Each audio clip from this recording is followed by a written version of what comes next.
Hello बच्चों, good afternoon. देखिए, अभी हम कर रहे थे एक्सरसाइज 5.1। 5.1 एक्सरसाइज में हमने जो हमको डाटाज दिए थे उन डाटाज से टेलीमार्क से एक टेबल बनाना सीखा। कौन सा अंक कितनी बार रिपीट होता है उसके हम टेलीमार्क्स बनाते हैं और फिर हम फ्रीक्वेंसी डिस्ट्रीब्यूशन टेबल बनाते हैं।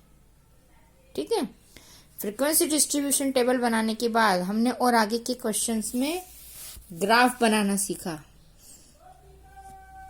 ठीक है, अब ये हमारे पास जो ग्राफ थे, इस ग्राफ पे स्केल लेके और इनको इस तरह से बनाना, ये सब हम पिछली एक्सरसाइज में सीख चुके हैं।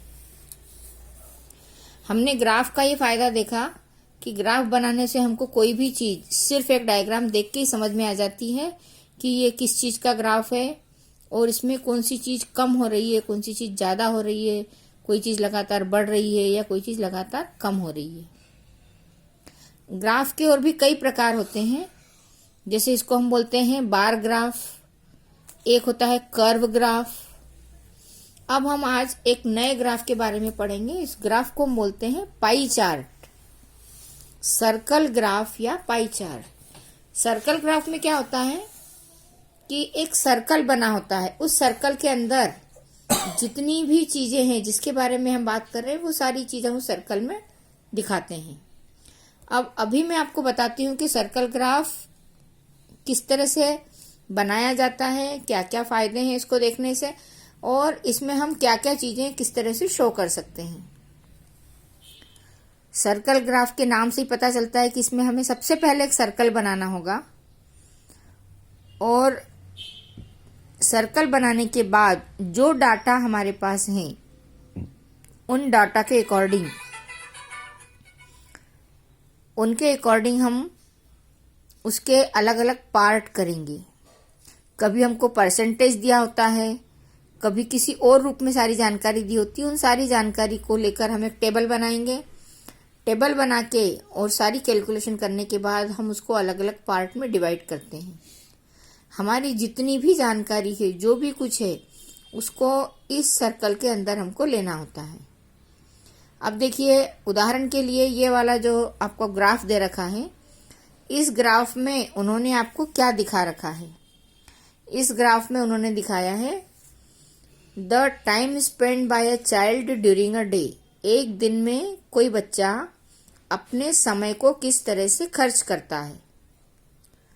मान लो आप ही हैं वो, तो आप क्या करेंगे, स्कूल जाते हैं।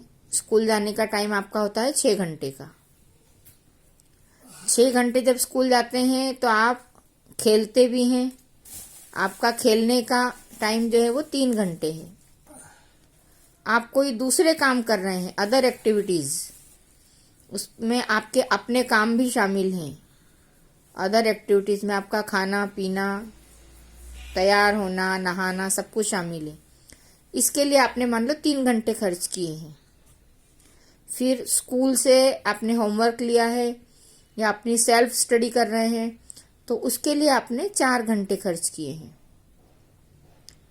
और बाकी का समय आपका सोने का है, तो आप सोते हैं कुल 8 घंटे।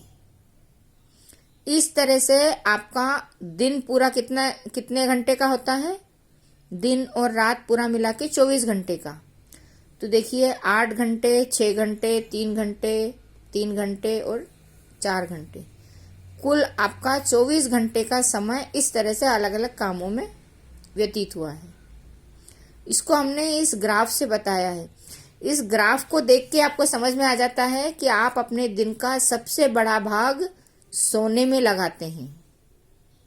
उसके बाद आप स्कूल जाते हैं, वहां आपका इतना टाइम लग जाता है। ये टाइम आपका पढ़ाई का है और ये आपका खेलने का टाइम है। ठीक है, अब एक ग्राफ और देखते हैं अपन। इस ग्राफ में आपको क्या दिखाया गया है, age groups of people in a town. किसी शहर में जो लोग रहते हैं उन सबकी एज वाइज कि किस एज ग्रुप के कितने लोग हैं शहर में, ये बताया है, और उस टाउन मतलब उस शहर की पॉपुलेशन भी आपको पता चल जाएगी। सबसे पहले उन्होंने कहा है कि 0 से 14 ईयर के जो बच्चे हैं उनकी कुल संख्या है 30,000। उसके बाद 60 ईयर्स एंड अबव उसकी संख्या है 20,000। लेकिन 14 साल के बाद 15 साल से 60 साल तक के लोग, 15 से 60 साल तक के लोग जो हैं वो 50,000 है। 50,000, 30 और 20, 50, 30, 20 को जोड़ा, कुल उस शहर की पॉपुलेशन जो हमको कितनी मिलेगी,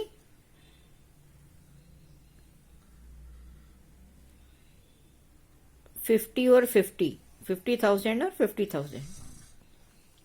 ठीक है, ये उसकी पूरी पॉपुलेशन होगी।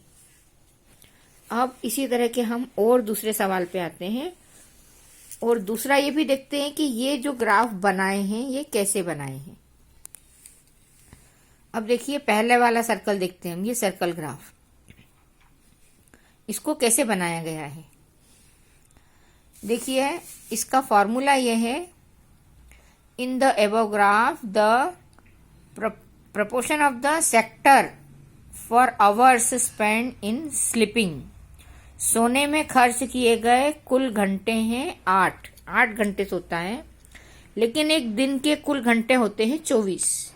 तो number of sleeping hours divided by whole day. अब यहाँ पे हमको क्या करना है, बड़ी संख्या नीचे लेना है, छोटी संख्या ऊपर लेना है। ठीक है, तो हमने कुल जितना समय है दिन का वो नीचे रखा है, और सोने में खर्च करने वाला समय ऊपर रखा है।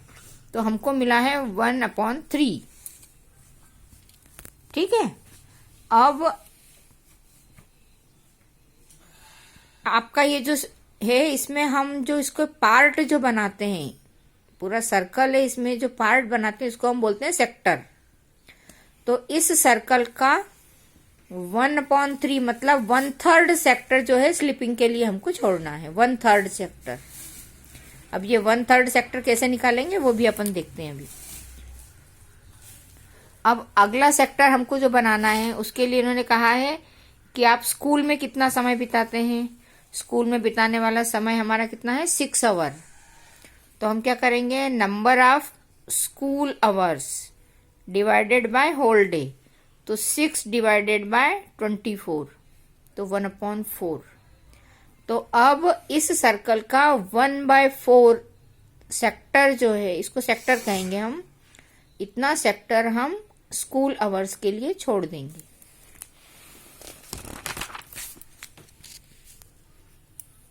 ये 1/4। और इसी तरह से हम आगे के सारे जितने बता रखे हैं उन्होंने आपको कि होमवर्क का है तो 4/24, अदर वर्क के लिए 3/24, प्ले के लिए 3/24। तो ये सारे सेक्टर हमको मिल जाएंगे। अब इन सारे सेक्टर्स को हमको ग्राफ पे कैसे शो करना है वो अभी अपन सीखेंगे। इसके लिए हमको क्या करना है, पहले एक सर्कल बनाना है, और जो सर्कल हम बनाते हैं, देखिए यहाँ पे एक सॉल्व एग्जांपल दे रखा है, इसको पहले समझो आप कि हमारे पास जो सर्कल होता है, ये सर्कल हमको सबसे पहले पाई ग्राफ बनाने के लिए सर्कल बनाना है। तो इस सर्कल में जब हम डिवाइडर, या आपके पास जिसको आप बोलते हो 1.5 टांगा, एक तरफ पेंसिल लगी होती है और एक तरफ सुई की नोक होती है, उन दोनों के बीच डिस्टेंस थोड़ी सी रख के और हम एक सर्कल बनाते हैं। तो जिस पॉइंट पे हम डिवाइडर की नोक रखते हैं उसको हम O नाम देंगे, और जो सर्कल पूरा एक जैसा बन जाएगा उसके ऊपर एक पॉइंट पर हम A ले लेंगे। इस A और O को मिलाएंगे, ये सर्कल का रेडियस होगा। ये रेडियस ले लेने के बाद आपका सर्कल तो हो जाएगा कंप्लीट। अब आपको क्या करना है कि आपने जो पार्ट बनाए हैं, जैसे आपने 1/3, 1/4 इस तरह के जो पार्ट्स बनाए हैं रेशो में, उन पार्ट्स को 360 के भाग में बांटना है। क्यों बांटना है? क्योंकि एक जो सर्कल होता है आपका, यदि इस लाइन को हम पूरा मिला देते हैं तो 180 डिग्री का एंगल बनता है। देखो ऐसे, ये हमने लिया था पॉइंट ए, एक सीधी लाइन खींच दी तो बी बन गया, बी पॉइंट आ गया। या हम इसको डिवाइडर से एंगल बनाए 180 डिग्री का, तो सर्कल आधा हो जाता है। ऊपर का जो सर्कल का भाग है ये 180 डिग्री का है, ऊपर का 180 डिग्री है और नीचे भी 180 डिग्री है। मतलब एक सर्कल में आपका मैक्सिमम एंगल बनता है 360 डिग्री। अब आपका जहां पे 1/4 पार्ट आ रहा है, 1/4 पार्ट आ रहा है, तो आप क्या करोगे? 1/4 को 360 से मल्टीप्लाई कर दोगे। 1/4 को जब 360 से मल्टीप्लाई करोगे तो 4 से ये संख्या आपकी कैंसिल हो जाएगी और आएगा 90 डिग्री। ठीक है, हमने ये जो सर्कल बनाया है इसमें ये लाइन खींच ली और इस लाइन पे हम 90 डिग्री का एक एंगल बनाएंगे। 90 डिग्री का एंगल जब बना लेंगे और उस पॉइंट को इस पॉइंट से मिला देंगे। सपोज मान लो यहाँ पे कोई पॉइंट आ रहा है, इसको इससे मिला दिया और 90 डिग्री का एंगल बनाया, तो ये वाला जो पोर्शन रहेगा ये 1/4 कहलाएगा। ठीक है, फिर आपको यदि यहाँ पे 1/2 बता रखा है, 1/2 मतलब आधा भाग, मतलब 360 का आधा होता है 180, तो ये आधा भाग दिखाने के लिए 180 डिग्री का एंगल ये रहेगा आपका, ये 180 डिग्री है। अब जैसे इस क्वेश्चन में इन्होंने 1/4, 1/4 और 1/2 तीन सरल से एंगल लिए हैं, तो पहले आप इससे समझें कि हमने एक सर्कल बनाया, ये लाइन खींची, 180 डिग्री का एंगल बना दिया, तो जो है उसका आधा हमको मिल गया। अब उस आधे को छोड़ के बाकी का जो भाग है उसमें हमको दूसरे पार्ट लेना है। 180 वाला जो है ये तो इस सर्कल का आधा हो गया। उसके बाद यहाँ पे 90 डिग्री का एंगल अगले पॉइंट से बनाएंगे, तो ये 90 डिग्री का एंगल बन गया। क्यों बनाया? क्योंकि ये 1/4 आ रहा था यहाँ पे, अगले में फिर से 1/4 था, तो बाकी बचा हुआ जो है वो अपने आप 1/4 रहेगा और आपका सर्कल पूरा हो जाता है। तो ये पाई चार्ट बना है। अब ये पाई चार्ट बना है आपकी बुक में दिए गए इस क्वेश्चन के लिए। मैंने ये क्वेश्चन पहले इसलिए बतलाया कि ये थोड़ा सरल है, पहले आप इसको समझ लें फिर अपन उस क्वेश्चन को देखेंगे। इस क्वेश्चन में आपको दिया गया था कि कोई बच्चा है या बच्चों का कोई समूह है, तो वो आइसक्रीम्स जो पसंद करते हैं, अपनी फेवरेट आइसक्रीम, तो उनका अनुपात क्या होता है? चॉकलेट पसंद करने वाले, वेनिला पसंद करने वाले एंड अदर फ्लेवर्स पसंद करने वाले, उनको परसेंटेज वाइज यहाँ दिया गया है। तो चॉकलेट पसंद करने वाले 50%, वेनिला पसंद करने वाले 25% और अदर फ्लेवर पसंद करने वाले 25%। इतने स्टूडेंट्स हैं।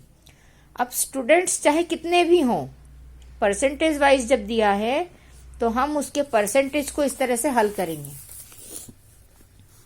50% का मतलब है जो संख्या दे रखी है उसको 100 से डिवाइड करना। देखिए यहां पर भी क्या हो रहा है, यहां पे क्या हो रहा है, जो संख्या है डिवाइड करने की वो छोटी है, जिससे डिवाइड करना है वो बड़ी है। इस चीज का आपको ध्यान रखना है। आप लोग अक्सर क्या करते हो, बड़ी संख्या ऊपर छोटी संख्या नीचे लेके डिवाइड कर लेते हो, लेकिन यहाँ पे आपको इस चीज का ध्यान रखना है कि छोटी संख्या ऊपर रहेगी, बड़ी संख्या नीचे रहेगी। तो इसका डिवाइड करने पर 1/2 आया। फिर ये आपका वेनिला के लिए 25% था, तो 25 डिवाइडेड बाय 100 1/4। फिर अदर फ्लेवर के लिए 25% था, तो 25 डिवाइडेड बाय, ये परसेंट का साइन है, 100 पर 25 है ना, प्रतिशत का ही मतलब होता है परसेंटेज, तो हम 100 से इसलिए इसको डिवाइड कर रहे हैं, तो 1/4 आया। अब जो हमारा फ्रैक्शन होता है वो 360 डिग्री के, जो पूरा सर्कल होता है, इस 360 डिग्री के एंगल को हमको इक्वल इक्वल डिवाइड करना होता है। तो 360 को अपन 1/2 पार्ट में डिवाइड करेंगे तो 180 डिग्री आएगा, वो ये रहा, ये वाला आपका 180 डिग्री। फिर 360 का 1/4 90 डिग्री आया, तो वो 90 डिग्री अपन ने यहाँ बना दिया। ये आपका वेनिला वाला 90 डिग्री। और फिर आपका 1/4 360 का आया 90 डिग्री, तो ये 90 डिग्री जो बचा हुआ है ये 90 डिग्री आपका रहेगा। इस तरह से ग्राफ पूरा होता है। अब अपन पिछले सवाल पे यदि जाते हैं और उसके ग्राफ को देखते हैं तो उसमें भी इन्होंने यही किया है। आप लोग इसमें कंफ्यूज मत होना कि 2 सवाल एक साथ करवा रहे हैं, लेकिन इस सवाल में देखो हमने क्या किया, 360 और यहाँ पे हमारे पास इसका रेशो आया था 1/3, तो हम क्या करेंगे, एक टेबल बनाएंगे जैसी वहां बनी है वैसी अभी।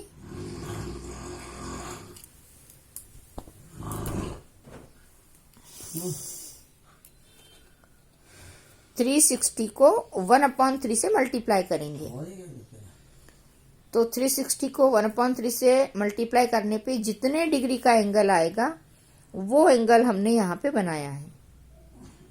नेक्स्ट क्या करेंगे हम, यहाँ पे हमने देखा था कि स्कूल आवर्स के लिए हमारे पास 1/4 आया था, तो 1/4 को 360 से मल्टीप्लाई करेंगे, जितने डिग्री का एंगल आएगा वो हम यहाँ बनाएंगे। इसी तरह से 3/24, 3/24 में जितना रेशो बन रहा है उसको 360 से मल्टीप्लाई करेंगे और वो जो एंगल आएगा वो यहाँ बनाएंगे। जितना एंगल यहाँ बन रहा है उतना ही यहाँ बनेगा। और फिर 4/24 जो रेशो आएगा उसको 360 से मल्टीप्लाई करेंगे, जो एंगल आएगा वो यहाँ। तो इसके लिए हमको एक टेबल बनाना पड़ेगी। इस टेबल को बना के हम इस क्वेश्चन को पूरा करेंगे। अभी हम क्या रिवर्स क्रम में चल रहे थे कि पहले हमने ग्राफ समझा और फिर हम ये देख रहे हैं कि ये ग्राफ बना कैसे है। ठीक है, इसी तरह से ये एक और क्वेश्चन है, इसको भी अपन देखेंगे। ये सारे सॉल्व्ड एग्जाम्पल हैं। सॉल्व्ड एग्जाम्पल मैं इसलिए करवा रही हूँ कि बुक आपके पास है और नहीं है तो ये बुक के पेजेस के मैं फोटो भेजूंगी। इनको आप पढ़ें ध्यान से और इनकी स्टडी करें, और स्टडी करके और आप खुद पहले कुछ सीखें, फिर हम सवाल करेंगे ताकि आपको सवाल फिर समझ में आए। आपके पास यदि बुक नहीं है तो आप इन फोटो को देखकर भी सीख सकते हैं।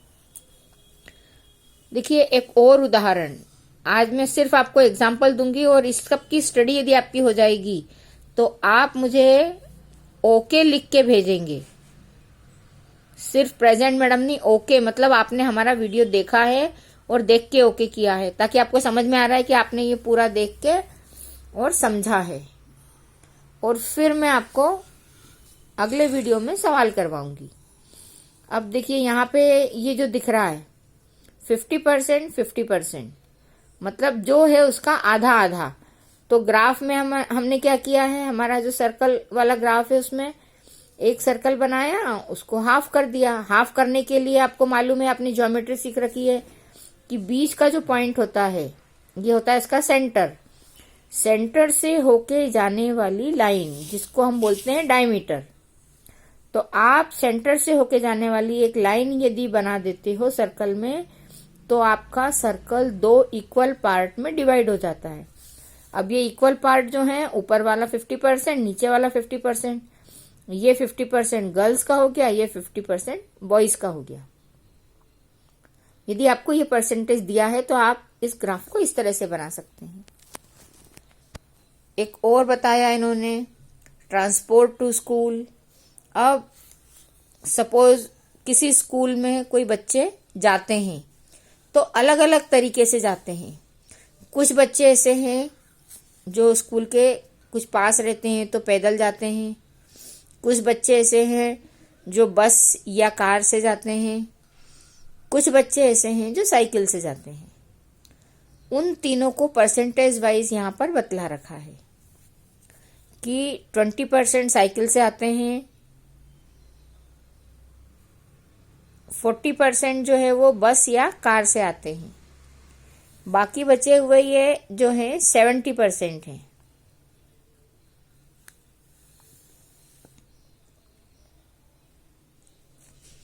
बाकी के बच्चे जो है वो पैदल आते हैं।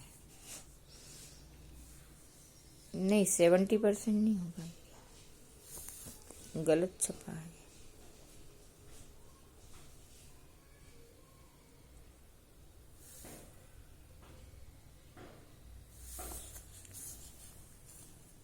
एक ये ग्राफ है 15% हीट एंड लव। अब क्या है ये? मैथमेटिक्स। इतने बच्चे जो हैं मैथ्स पसंद नहीं करते हैं और इतने बच्चे मैथ्स पसंद करते हैं। अब इसमें इन्होंने सिर्फ दो ही चीजें थी तो एक का परसेंटेज दे दिया, दूसरे का आप अपने आप निकाल सकते हो। ये ग्राफ इस तरह से बनते हैं। तो ये पेजेस में आपको फोटो खींच के भेजूंगी, इनको देख के आप स्टडी करना। उसके बाद ये वाला सवाल मैंने आपको अभी समझाया था, इसको आप पेजेस पे से देखकर अपनी कॉपी में करने की कोशिश करना, आप कर पाओगे क्योंकि मैंने पूरा एक्सप्लेन किया ये। उसके बाद ये वाला जो सॉल्व्ड एग्जाम्पल है, सॉल्व्ड एग्जाम्पल करने से आपको अपने आप समझ में आएगा कि किस तरह से क्वेश्चन होते हैं। तो ये सॉल्व्ड एग्जाम्पल आप खुद करना, इसको भी यहाँ पे इस तरह से बताया गया है और आंसर भी दिए गए हैं। ये भी एक सॉल्व्ड एग्जाम्पल है। इन सब के मैं फोटो भेज रही हूँ आपके पास, इन सब की आप स्टडी करना। यदि समझ में आता है तो ओके लिखना, यदि नहीं समझ में आता है तो वैसा लिखना। आप जैसा लिखोगे उसके आधार पे मैं आगे के क्वेश्चन करवाऊंगी, क्योंकि हम जब एक्सरसाइज शुरू करेंगे तो उसमें आपको ये सारी चीज़ें पहले से समझना बहुत ज़रूरी है। तो ये सारी चीज़ें जितने भी आपको सवाल करना है, एक ये क्वेश्चन और एक ये क्वेश्चन, यहाँ तक के पेजेस में आपको फ़ोटो खींच के भेजती हूँ। इन सारे पेजेस को यदि बुक है तो बुक में, यदि बुक नहीं है तो इनको देखें और सॉल्व किए हुए जो क्वेश्चन है उनको कॉपी में करें। जब आप ये क्वेश्चन कॉपी में कर लेंगे तो आपको बहुत कुछ समझ में आ जाएगा और फिर जब मैं आपको एक्सरसाइज का क्वेश्चन करवाऊंगी तो आप बहुत जल्दी समझ पाएंगे। तो आप ये काम करेंगे। और जो स्टूडेंट्स अभी मेरे साथ साथ नहीं चल रहे हैं, कई बच्चे मुझसे सेकंड चैप्टर, थर्ड चैप्टर के सवाल मांग रहे हैं या पूरे के पूरे चैप्टर मांग रहे हैं। तो अब देखिए, यदि पूरा चैप्टर आप मांगते हो और मैं दे भी देती हूँ, मैंने कई लड़कियों को पर्सनल जब पूछा है तो दिए हैं, लेकिन आपको जब मैं पूरा चैप्टर दूंगी तो आप समझ नहीं पाएंगे। जो वीडियोज होते हैं और जो पेजेस में भेजती हूँ उनके क्रम जाते जाते बदल जाते हैं। जैसे थर्ड चैप्टर मैंने पूरा भेजा, थर्ड चैप्टर के मेरे पास कम से कम 15-17 वीडियो हैं। 15-17 वीडियो जब जाएंगे तो उनके क्रम बदल जाएंगे। अब आप बाद वाला वीडियो यदि पहले देख रहे हैं तो आपको समझ में नहीं आएगा। और मैं जो डेली आपको पढ़ाती हूँ तो क्रम से जो पढ़ाती हूँ उस क्रम से यदि आप देखेंगे तो समझ में आएगा। तो आप लोग इस तरह के वीडियो यदि मांगेंगे और उनसे यदि सवाल हल करेंगे तो आपको समझने में दिक्कत होगी। आप मेरे साथ साथ पढ़ते जाएं। आप कभी भी ऐसा नहीं सोचें कि हम इकट्ठा कर लेंगे और मैडम से वीडियो मांग लेंगे और पढ़ लेंगे। अभी कुछ लड़कियों को मैंने वीडियो भेजे हैं सेकंड चैप्टर के, थर्ड चैप्टर के और पिछले चैप्टर के भी, लेकिन उन लड़कियों से मेरा कहना है या मैं उनसे पूछती हूँ कि क्या वो इन वीडियो को देख के सवाल कर पा रही हैं। मैंने जब फ़ोन किया तो फ़ोन भी उन्होंने अटेंड नहीं किया, सिर्फ वीडियो मांगती रहती है हमेशा। तो इस तरह से आपकी पढ़ाई नहीं होगी। आप मेरे साथ साथ चलोगे, आप पढ़ो और आज की चीज़ आज पढ़ो। यदि समझ में नहीं आता है तो तुरंत पूछो, आज की चीज़ आज या कल में पूछ लोगे और मैं आपको फिर से एक्सप्लेन कर दूंगी तो आपको समझ में आएगा। यदि आप इकट्ठा कर लोगे तो समझ में नहीं आएगा। और इस हफ्ते में आपकी एक सरप्राइज टेस्ट होगी, वो भी मैंने आपको बता दिया था। और आपकी इस माह के अंत में एग्ज़ाम होगी, 6 मंथली एग्ज़ाम। एग्ज़ाम के लिए आपको पूरा कोर्स जितना पढ़ाया जाएगा उतना पूरा करना है। तो आप पूरे कोर्स की तैयारी करके रखें और अपनी कॉपी कंप्लीट करें। एग्ज़ाम का पैटर्न कुछ भी हो, आपको सारे सवाल करना आना चाहिए, सारा कोर्स आपके पास होना चाहिए और आप रिवीजन शुरू कर दें पढ़ाई के साथ साथ, तभी आप अच्छे मार्क्स ला सकते हैं।